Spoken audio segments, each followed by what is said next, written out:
गरीब भाई की अमीर बहन।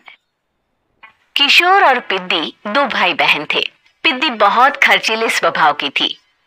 वो जितना कमाती अपने ऐशो आराम में पैसे उड़ा दिया करती। लेकिन किशोर समझदार था, घर को साथ लेकर चलना जानता था। अपनी बहन के जितना कमाता तो नहीं था, लेकिन फिर भी वो किसी तरह घर का खर्च चला लेता था। एक दिन पिद्दी किशोर से कहती है, किशोर, तुम थोड़ा ज्यादा क्यों नहीं कमाते? मेरे दोस्त रोज मेरा मजाक उड़ाते हैं। अरे बहन, मैं कोशिश तो कर रहा हूँ। अच्छा सुनो, अगले महीने रक्षाबंधन है, मुझे सोने का हार चाहिए, इससे कम कुछ भी ना लूंगी। अरे दिला दूंगा बहन। किशोर को पूरी रात नींद नहीं आती। उसके दिमाग में बस ये चल रहा था कि उसकी माली हालत इतनी बिगड़ चुकी है, अब वो सोने का हार कहां से लाएगा। अगले दिन किशोर सुबह सुबह घर से ये बोलकर निकल गया कि पिद्दी, मैं गांव से बाहर जा रहा हूं, कुछ दिन घर नहीं आऊंगा। किशोर ने अपने काम के साथ साथ फेरी में कपड़े बेचने भी शुरू कर दिए, जिससे वो ज्यादा से ज्यादा पैसे कमा सके। रात में वो एक बिल्डिंग की चौकीदारी भी करने लगा। अपने काम से थोड़ा बहुत समय निकालकर बस कुछ घंटे की नींद ले पाता था। और कब वो कुछ दिन एक महीने में बदल गए और रक्षाबंधन भी आ गया, पता ही नहीं चला। लेकिन किशोर अभी तक घर वापस नहीं लौटा।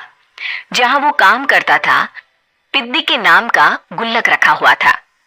किशोर ने उस गुल्लक को फोड़ा और सारे पैसे इकट्ठा करके एक सोने का हार खरीद लिया।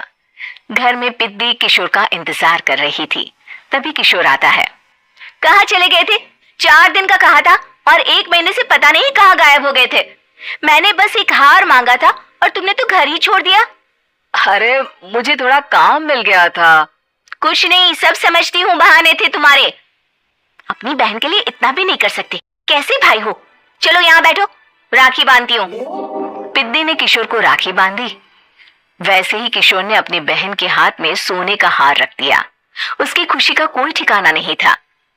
वो मिठाई खिलाए बिना ही नेकलेस लेकर चली गई और शीशे के सामने अपने गले में हार रखकर देखने लगी। किशोर ने लड्डू उठाया और खुद ही खा लिया। ऐसे कई साल गुजर गए। एक दिन पिद्दी की नौकरी छूट गई। अब वो पूरी तरह किशोर पर डिपेंड हो गई थी। आए दिन किशोर को अपने महंगे महंगे शौक गिनाकर उससे पैसे मांगा करती थी। किशोर, कुछ पैसे देना, मुझे पार्लर जाना है। किशोर बिना कुछ बोले उसे पैसे दे देता। ये क्या, 500? अरे इतने में तो मुझे पार्लर में एंट्री मिलेगी बस। अच्छा, देता हूं ना ज्यादा। अरे कैसे भाई हो, अपनी बहन के लिए इतना भी नहीं कर सकते। किशोर ने जेब से 2000 का नोट निकाला और उसे दे दिया। किशोर गरीबी में रह लेता था, लेकिन अपनी बहन को कभी कोई कमी नहीं होने देता था। बेटा, पिद्दी तुम्हारी बहन है, उसे कभी किसी चीज की कमी मत होने देना और उसका ध्यान रखना, क्योंकि भाई का फर्ज होता है अपनी बहन का ध्यान रखना। किशोर ने मां की कही ये बात हमेशा के लिए याद कर ली थी। शायद मां की इसी बात की वजह से किशोर पिद्दी की हर जिद पूरी करता चला आ रहा था। किशोर, आज मैं अपने दोस्तों के साथ पार्टी करने जा रही हूँ, मुझे कुछ पैसे दो ना। किशोर पिद्दी को समझाता है, लेकिन पिद्दी नाराज होकर चली गई और अपने कमरे में सुबक सुबक कर रोने लगी। किशोर अपनी जेब से कुछ पैसे निकालता है और पिद्दी को दे देता है। किशोर खुद कभी अच्छे कपड़े नहीं पहनता, लेकिन पिद्दी को राजकुमारी की तरह रखता। पिद्दी के जाने के बाद किशोर अपने काम पर निकल गया। एक तरफ पिद्दी अपने दोस्तों के साथ मस्ती कर रही थी, तो वहीं दूसरी तरफ किशोर पैसे कमाने के लिए कड़ी मेहनत कर रहा था। कुछ और दिन ऐसे ही बीत गए। एक दिन पिद्दी एक लड़के को लेकर घर आई और उसे किशोर से मिलवाया।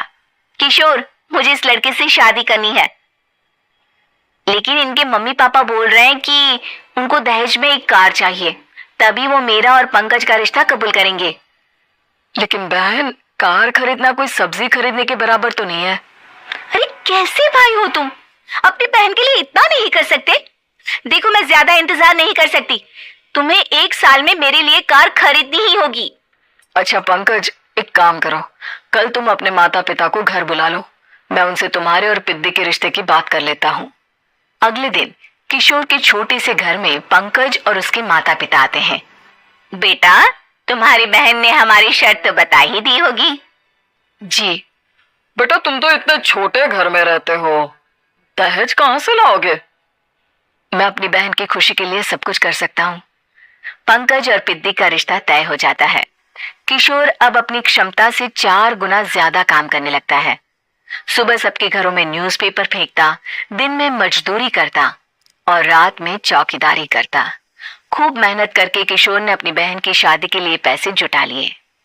उसने अपनी बहन के लिए कार खरीद ली। जब वो पिद्दी के ससुराल वालों से मिलने गया तो उन्होंने किशोर से और पैसों की मांग की। इस बार किशोर हार चुका था। पिद्दी, पिद्दी माफ करना, मैं तुम्हारी शादी उस लड़के से नहीं कर सकता। वो लालची लोग हैं, उन्हें सिर्फ पैसों से मतलब है।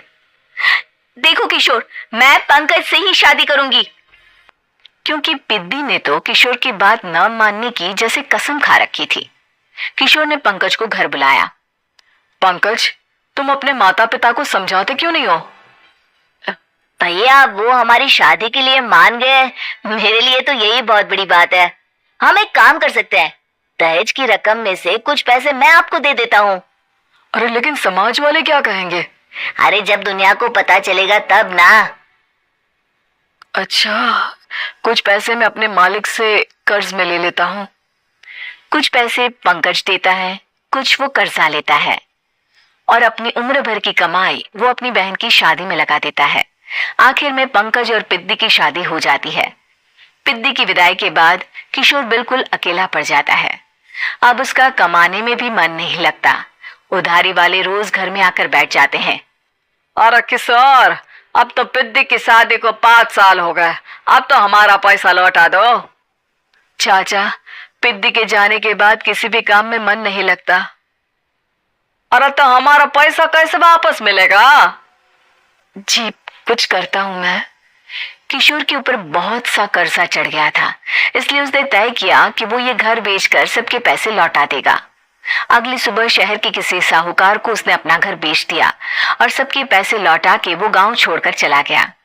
पिद्दी ने शादी के बाद कभी अपने भाई का हाल तक नहीं पूछा। किशोर को फर्क नहीं पड़ता था, बस ससुराल में उसकी बहन खुश है ये जानकर उसे खुद की खुशी मिलती थी और ये सोचकर कि उसने मां से किया हुआ वादा पूरा कर दिया।